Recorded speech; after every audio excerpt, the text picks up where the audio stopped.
बाबु नमस्ते गर, नमस्ते गर, नमस्ते। अब हामी कहाँ जाने हो? यता हेर्दै त हामी कहाँ जाने हो? उता भन्थ्यो, उता।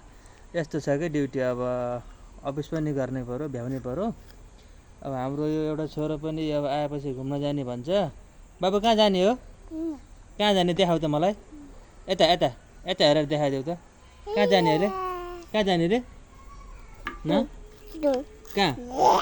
ल अब हामी फेरि घुम्न जानु पर्यो, ड्युटी उता पनि भ्याउन पर्यो। अब हाम्रो सानो सरलाई पनि घुमाउनु पर्यो, आएपछि नघुमी हुँदैन होइन। त्यही भएर अब हामी चाहिँ घुम्न जान्छौँ है। ल हस् भन, हामी घुम्न जान्छौँ, हस् भन, हस् भन, यता हेरेर, यता हेर, हस् भन, हस् बाई बाई भन्छ। खै यता हेरेर हस् बाई बाई भन, बाई बाई भन। ल ल बाई बाई अरे। ल हामी घुम्न गयौँ है भन। हामी कहाँ गएर आएको बाबु? कहाँ गएर आएको? घुम्न गएर आएको हो। अनि बाबाले बाबुलाई हेलो भन्दा के भनेको?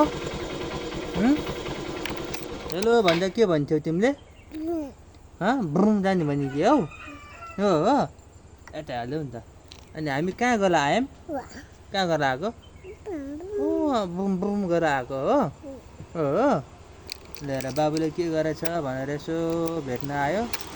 आएपछि फेरि घुम्न जाने भन्छ बाबुले। खोइ चाबी, खोइ चाबी, ए कहाँ हाल्ने हो त चाबी बाबु? कहाँ लगाउने हो? सबै थाहा छ। अब चलाएर हिँड्छ कि जस्तै जस्तै गर्छ छोरोले त होइन। ए हे त पुन्छ आएर त यहाँ आएर त सबैजनालाई नमस्ते गरिदियो। नमस्ते भन दुईटा हातले। खै अब भनेको मान्दैन बाबुले।